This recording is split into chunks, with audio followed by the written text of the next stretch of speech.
আসসালামু আলাইকুম। আজকে আপনারা এই ভিডিওর মাধ্যমে দেখবেন যে 1 ইঞ্চি কোডেড পাইপের মাধ্যমে কিভাবে 90 মারতে হয়।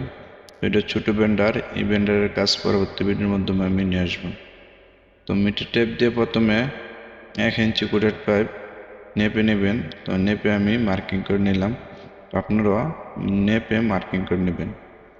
তারপর বড় হাইড্রোলিক বেন্ডারের কাছে আসলাম। তো আপনারা দেখবেন যে হাইড্রোলিক বেন্ডারের যে ডায়ের মাঝখানে আপনি মার্কিংটা রাখবেন।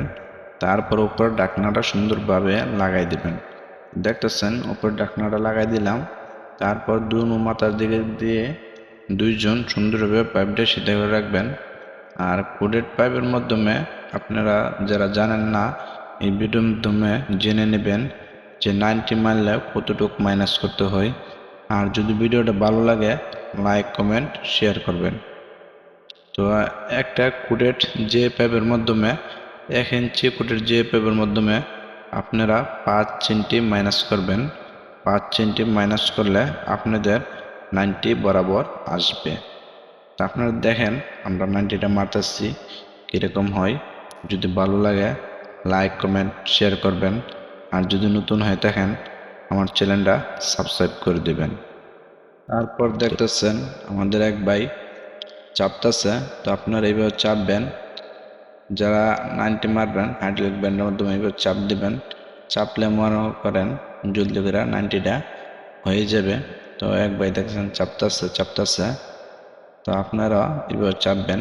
দেখেন আমাদের 90টা কত সুন্দরভাবে 90 হইতেছে। তো একটা পাইপের মাধ্যমে দুইটা যখন 90 মারবেন, প্রথম আগে একটা 90 মেরে নেবেন, তারপর একটা 90 মারবেন। তো দেখতেছেন আমরা প্রথম একটা 90 মেরে নিয়েছিলাম, তারপর আরেকটা 90 মারতেছি। এরপর আরেক ভাই মেজারমেন্ট টেপ দিয়ে নাপতেছে। আপনারা নেপে নেবেন 18 সেন্টি সামনের দিকে 18 সেন্টি নাপবেন। 18 সেন্টি নাপলে আপনাদের 90 বরাবর হয়ে যাবে। তো দেখেন এরকম হয়েছে। তো ঢাকনাটা ওপেন করলো। তারপর দেখেন যে আমাদের 90 কীরকম হয়েছে। যে ভালো হয় দেখে অবশ্যই কমেন্টে জানাবেন। আর এটা হচ্ছে হাইড্রোলিক বেন্ডার। আর এই যে কাছে এটা হলো একটা চাবি। এই চাবিটা যখন আপনারা এদিকে ঘুরাইবেন তখন সামনে যাবে, আর পিছন দিকে ঘুরাইলে এটা রিলিজ হবে। দেখেন 90টা কিরকম হয়েছে, অনেক সুন্দর হয়েছে 90টা।